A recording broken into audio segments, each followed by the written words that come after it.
Hey Bears, welcome to our second meeting here in May. As always, I'm your den leader, Sheldon. Let's go ahead and stand up for our Pledge of Allegiance, Scout Oath, and Scout Law. All right. Scout salute. Please join me in the Pledge of Allegiance. I pledge allegiance to the flag of the United States of America and to the republic for which it stands, one nation under God, indivisible, with liberty and justice for all. 2. Please join me in the Scout sign and repeat the Scout Oath. On my honor, I will do my best to do my duty to God and my country and to obey the Scout law, to help other people at all times, to keep myself physically strong, mentally awake, and morally straight. Please join me in the Scout law. A Scout is trustworthy, loyal, helpful, friendly, courteous, kind, obedient, cheerful, thrifty, brave, clean, and reverent. 2. Hey Bears, in our second session here, we have a special guest talking about how we can be safe in the water and a little bit about a PFD. And what does that acronym stand for? We'll find out today. Come and join us. Welcome, Cub Scouts. My name is Daniel Edmondson, and we're here today to talk about water safety. I've been a lifeguard for 15 years, as well as being a swim instructor, and I've taught everyone from beginners to advanced swimmers. And we're going to cover some topics today to go over in the water so that you can be more safe in a swimming environment. One of the most important things to remember about a safe swim environment is that it's supervised, meaning there's a lifeguard watching you or a responsible adult nearby that's there in case of emergencies and to enforce rules around the swim area. Make sure that supervision does not necessarily mean that your older brother is there watching you. It means that there's a responsible adult who knows how to respond in an emergency. If there is no lifeguard on duty or there is no adult, then it is not a safe swim environment, and you should wait until you can get somebody there with you. Next thing you can do to keep yourself safe in the water is make sure that you are a strong swimmer. Having supervision is important, but knowing your own swim ability is key to having a safe and fun swim session, which means that you should be practicing your swim skills. Learn your front float, learn your back float, learn your front crawl. Learn all of the different swimming strokes that you can and keep your body physically strong so that you can keep on top of the water. Something else that's important that we talk about is what is a safe swim area? Anywhere there's water? Definitely not. We want to make sure that we're swimming in designated swim areas that are safe. For example, if you jump into water where you can't see the bottom, you might be landing on something like a stick of rock that can hurt you. So before swimming in any swim area, whether it's at a pool with clear water or a lake with cloudy water, you want to know that it's a safe swim area, that it's been cleared of debris, that it's somewhere that you can swim safely, where you're not going to get tangled, and that you have an adult supervising you. Now, we're all familiar with who the lifeguard is, right? That's the person at the pool who's there to enforce rules and keep you safe. They're also expert swimmers, so if they need to go into the water to help somebody, they know how. You should know who the lifeguard is because they have the whistle around their neck. They're usually sitting in a chair that has a high elevation so that they can see the entire swim area. The lifeguard is someone that you want to be paying attention to. If you hear that whistle, you need to turn and look at them and see if they're trying to get your attention. They might be trying to let you know of an unsafe situation or trying to enforce something that's going to keep you safe. Your lifeguards are your friends, so you should know who they are. They're there to help. They're excellent swimmers and they know everything about their pool area. So if you have questions, ask the lifeguard. Now, in addition to having a lifeguard on duty, there should be other adults around. There should be someone there who's watching the entire group, that knows the entire group, and is paying attention to the entire swim area. They may help you with getting a life jacket, or helping you do your swim test, or figuring out who's your buddy for the buddy system. So we've already talked about your swimming ability and being a strong swimmer in the water. But if you've ever been to camp, you know that we do a swim test. We want to see how you are in the water. We want to see if you know how to float, if you can be in water that's deeper than you can touch. This is for your safety. And you don't want to be peer pressured into going into water that's too deep for you or an environment that's above your skill level. So it's important to be in a group that's with your own level of ability. When you are with a group and they're assigning ability, you want to take your swim test and do the best you can, but don't be swimming in an environment that makes you feel uncomfortable. You're all familiar with the buddy system. We use this a lot. It's super important around a pool or lake. So if you've been assigned a buddy, you need to know where they are at all times. If they get out of the water, you need to get out of the water with them. You should be able to see them and point to them and know exactly where they are. If a lifeguard or a parent comes by and asks where your buddy is, you should be right next to him the whole time.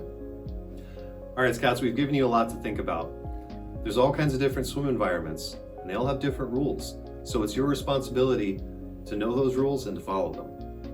We're going to talk about something a little bit more serious right now, and that's that even the strongest of swimmers can end up in trouble. If someone swims out and gets tired, or they have a muscle cramp, or they swallow some water, a strong swimmer can turn into a drowning situation very quickly. So we need to know how to react to that situation. Something we want to remember in rescue situations is that your own safety is really important. We don't want to put you in a situation where you are being unsafe by trying to perform a rescue beyond your abilities. But there might be cases where someone needs help and there might not be an adult or lifeguard around. So there's a couple of things you can do. If the person is close enough to you, step one is reach. You want to be able to try to reach out to this person with a branch, a flotation device, a pool noodle, anything where you can lay on the deck or on the beach and extend your reach out to them and give them something to grab onto. Once they've grabbed on, pull them to safety. If they're too far for you to reach with something, throw something like a ring buoy, a life jacket, a pool noodle. If they have something to hang on to, then they should be able to calm down. And at that point, rescue is going to be much easier. In a situation where someone is in the water and struggling and you can't reach them or throw something to them, you might be able to row out to them. If there's a boat, paddleboard, surfboard that you can row out to your victim to perform the rescue, that's what you should do. We've gone over a lot of rules already, and if people are following them correctly, these situations shouldn't happen.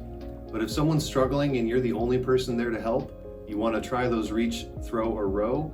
But if you can't do any of those things, you might be the person doing this rescue. But you need to remember how to keep yourself safe.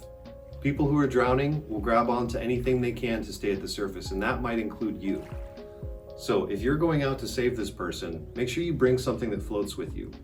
Whether it be a life jacket, a pool noodle, have something that you can extend out to them like a towel. You want to try to keep some distance between you and the victim so that they don't grab onto you, because then you're both drowning.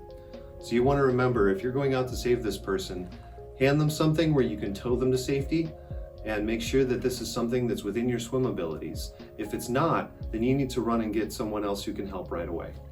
All right, Scouts, thank you for joining us today. I want you to keep those swim skills going, because someday you might be the lifeguard, and we want to make sure that you know everything you can about water safety.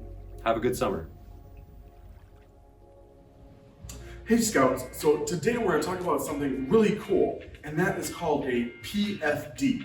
Now I've never heard PFDs before. They're also called life preservers, but we're not going to call them life preservers. And that's because they can't actually always save your life. Like, I can't put a PFD on and walk outside and be struck by lightning and survive. Or I can't even go in the water and it's not guaranteed to save my life if I'm drowning in the water. So we call them PFDs, which is also known as Personal Flotation Device. So with me today, I have our two fellow den leaders. Why don't you guys come on in? As always, we've got our awesome den leader, Annie, and our other awesome den leader, Ben. And we're gonna go through some PFDs on the table I have here and talk about each one and see if they fit us. So first off, whenever you want to pick out a PFD, Ben and Annie, you always want to look for a little wording on it. For instance, this awesome pink one over here. So right here, it says infant/child, and it says the user must weigh less than 50 pounds. So the reason for that is because when you grab onto this, when we're trying to float in the water, this is going to help us float. But if we're too heavy, it's just going to sink with us.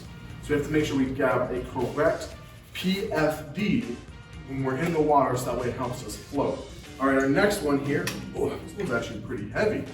This one says 0 pounds to 30 pounds. Well, we all know what 50 on that. So our next one over here, which is more of a classic one a lot of us see that just clamps over our shoulders. This one says 30 to 50 again, so that's maybe too light. And our bigger one is adult, and it says you have to weigh more than 90 pounds. I know I do. Me too. You do, so Annie, why don't you put on this one? Feels pretty good. Now what we're going to do is we're going to test to see if this will help Andy float. So, Andy, why don't you come stand right in front of me, and whenever you want to put on a life jacket, you want to grab the shoulders and lift up. You see how it's stopping right at your chin? Sorry, Andy. When it stops at your chin, that means when you jump in the water to try and float, at least the life jacket will go, poof, right over your shoulders. Not life jacket, PFD. Even I mess up, Scouts, and that's okay. So, this PFD is good to go for Andy. All right, let's see our next one. This one's an adult again. You have to be more than 90 pounds for this one. Ben, I think this one will work for you, right? All right, let's try it out. Yeah, and again, like I said with Andy, so I'm gonna lift this up, it's not going over his head. So what's really cool is about this one that Andy's wearing over here is this one is we commonly see when we're on a dock or maybe on a boat, right? Because we always want to be safe, so we always have our PFD around. This one we see over here, a lot of times people will use as an extra.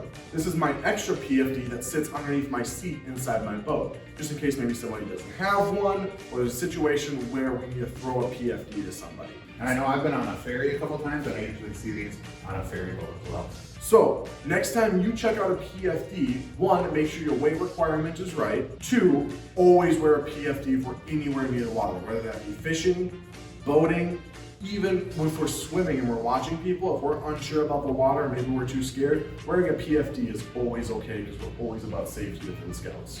So that's a little bit about PFDs. Thank you, Annie and Ben, for joining me. And remember, they're not life jackets or life preservers, they're PFDs, personal flotation device. Catch you guys next time. Alright Scouts, now that we have our correct PFDs on, we went over how we can wear them and when we want to wear them. Now I really want to go boating. But before we go boating, there's a couple things we want to do before we even get in the boat. One is that's making sure we have a buddy.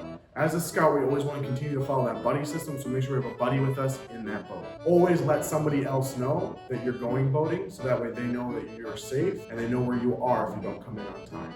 Our next part we have to do is making sure everybody in the boat has a PFD. Even if they're not a Scout and they don't want to wear one, at least having one in the boat is really important. But I know all of our Scouts and our Scout leaders will always wear a PFD. Another really important part about boating is making sure we are safe to swim. Do your BSA swim test to make sure you're safe to go out in those deeper areas. When you are swimming, making sure that you're comfortable with the area you are in. For instance, I know I don't want to go swimming in the middle of the ocean, so I'm not comfortable to swim there. But I'm always comfortable to swim on the shoreline of the ocean or go ahead and swimming in one of our Great Lakes here in Minnesota. Our third part is making sure our equipment is ready. For instance, if I'm going to go on a motorboat, I always need to make sure I have oars with me, because just in case my motor all of a sudden dies or I run out of gas, I need to be able to row into shore to be safe, because there may not be other boats out there for us to call on to. So when we want to go boating, make sure you follow those steps to make sure you're safe and secure and always have fun. So I don't know about you, but I'm going to go ahead and head out and go on the lake. See you guys next time. Bye. Hey Scouts, thank you for joining us on this awesome adventure we have here in this Cub Connections program. Ben, what was your favorite part? My favorite part was going on our nature hike. We got to go through Fort Snelling and get to see some really cool signs of nature. Yeah, we did so many fun things. And Annie, what other announcements do we have? Yeah, Cub Scouts, don't forget to join us at our last pack meeting in May. Can't wait to see you all there. Yeah, so thank you for joining us. And as always, from your den leader Sheldon, from your den leader Annie, and from your den leader Ben, we'll see you guys next time. And as always, See you on the Scouting Trail.